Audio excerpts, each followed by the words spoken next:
Good morning, good afternoon, or good night. Welcome back to the Subreddit saga. Today we will be doing a deep dive into r/AmItheAsshole. We have a great set of stories lined up for you today, so sit back, relax, and grab your snacks. Our first story comes from user Fit, Lab 5312, who reported a glitter monster and their mother to a flight attendant. I had a situation that happened to me on a long-haul flight yesterday, and I need your verdict. I'd paid for an aisle seat in main cabin extra because of my long legs. It was a packed flight and my roommates were a mother, late 30s, with a young child, maybe 5 or 6. They brought a bunch of arts and crafts to keep the kid busy. Things like a glue stick, markers, paper, craft sticks. Sounds cute, right? Well, not when the glitter came out.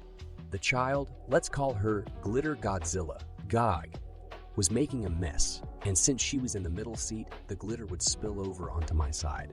If you remember glitter from elementary school, it's messy AF if you try attaching it to paper. There's a lot of shake-off, and most of it doesn't stick. So yeah, the glitter and marks from the glue stick rolling off the gray table was everywhere. On my shoes, my backpack, and my jeans. I'm patient and get kids can be messy, but this felt crazy. I tried catching the mom's eye hoping she'd step in, but she just gave me a blank look like this is how it is. I'm not confrontational, so when I got up to use the bathroom, I quietly shared the situation with the flight attendant. She promised to discreetly address it. When I got back to my seat, the mother was pissed. What the flight attendant said, but the mom claimed I was being discriminatory against mothers, and since the flight was delayed, she was just trying to keep her child entertained.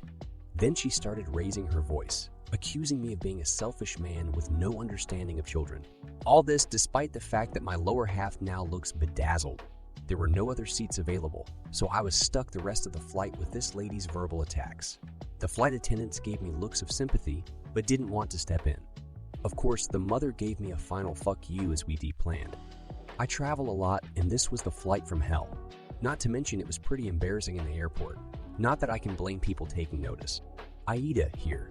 Was I wrong to get some help in dealing with what felt like a glitter assault?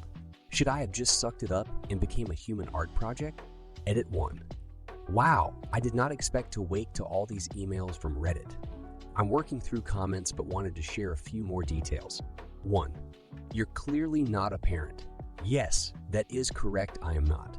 But even as a non-parent, I know it's not appropriate to act like this in front of a child. In the end, I was able to get off and go home, but this kid is stuck, doesn't have that luxury. As time goes on, I feel worse for the kid. 2. Why didn't you say anything? I tried initiating a conversation, but the mother made it very clear she had no interest in doing so. Between her body language and ignoring me, there wasn't really a way to start a conversation. I wasn't going to press it considering she had already argued with the flight attendant during boarding about having to gate check a bag. They were like boarding group 8 or 9. Based on her later reaction, I stand by my decision to ask for assistance. I'm glad the flight attendants knew what was going on, especially when things started escalating. 3. Why didn't the flight attendant step in? I'm asking myself the same thing, but I think everyone just wanted to get home after a shitty few days of air travel. In some ways, I don't blame others for not getting involved based off how unhinged people can get on planes. 4. This was really glitter from visiting a strip club. Damn, you got me Reddit. Please don't tell my wife the truth, Lo. The next story comes from user Sensitivik Lover, who refused a specific veterinarian from looking at a cat. I have beautiful 2-year-old ragdoll cat, Quayo, that I absolutely adore to piece. I first got her when she was 1 week old as a high school graduation gift from my parents, and she has been one of the greatest gifts that I have ever gotten in my life, especially since I've been known to be extra sensitive to things, as I tend to get really stressed and emotional for the littlest thing. So my cat, being the affectionate fluffball that she is, has made my mood so much better. And honestly, I have to admit that I do tend to spoil her a lot and not really mind spending quite a bit on her, which I don't think is a problem because it's money that I earned from my own job that I'm using to spend for her anyways. That also means that I don't mind spending quite a bit to get her the best care that I can so that I can feel comfortable knowing that she is in good hands.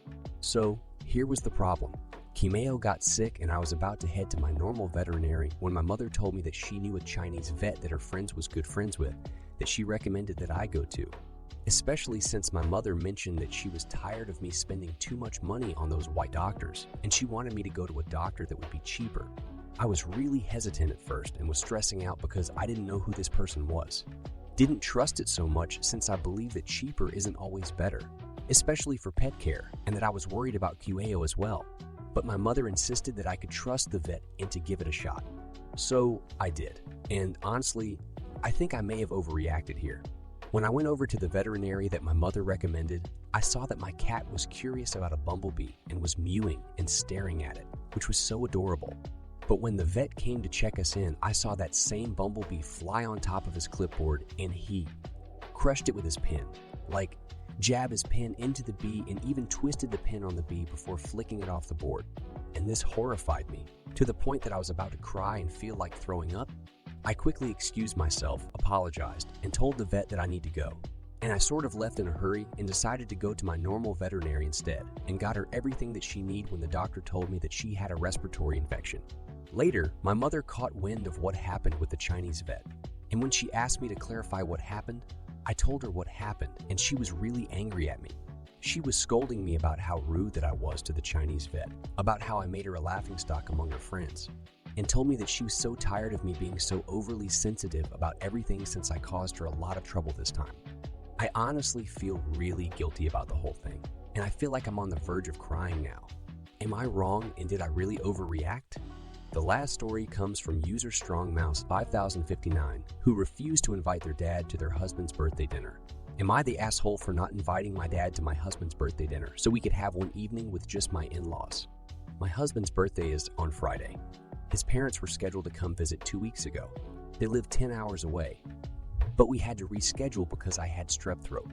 The good news is that the weekend we rescheduled for, it's my husband's birthday that Friday, and we are having a big party that Sunday to celebrate our adoption, finalizing after 3 years through foster care. We are stoked that his parents will be able to celebrate those big events with us. But we also have quite a few people, namely from my side of the family. We are very close-knit, coming from out of town to celebrate the adoption with us. Normally, when my husband's parents come visit, only about twice a year, we clear our schedules and don't have anyone else over so we can enjoy our time with them and they can spend time with their 4 grandchildren. I texted my mother-in-law that we were excited to have them, and I apologized that we won't have a lot of one time with them since my best friend from out of state will also be staying at our house that weekend, and my 2 brothers will come to town. One from several states away and one from several states away and one from about 8 hours away. My brothers will stay with my parents who live right down the street, but I'm sure they will be over quite a bit. My Mile was very kind and accommodating, but she did express that she would love at least one evening with just us. I said that we could definitely do that on Friday, my husband's birthday, because it will be before everyone gets in from out of town. I let my parents know that dinner that night will just be with my in-laws, but that they are welcome to come for cake after dinner and celebrate with us. My mom had no problems with this and said that they didn't need to come for cake so that we could have the whole evening with my in-laws. My dad, however, was incredibly offended and said that this was the last time we would need to carve out birthday time for him, and that he thought birthdays were for family celebrations, but that he guesses he was wrong.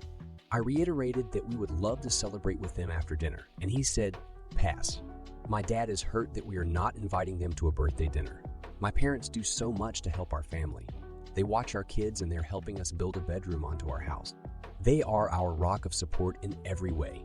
I think I am right in asking them to sit out for this one, but I do wonder if I'm the asshole for not inviting them and hurting my dad's feelings. My husband wasn't aware of this conversation until after I asked my parents to just join us for dessert. He also wants to have a dinner with just his parents, but is deeply saddened that my dad feels like we are not treating him like family. Am I the asshole for not inviting my dad to a birthday dinner so that we could spend time with my in-laws? What an amazing lineup. Thank you once again for listening to the Subreddit Saga. Remember, if you would like us to read your stories, leave them in the comments below for a chance to be featured. Have a wonderful morning, noon, or night wherever you are. We will see you next time.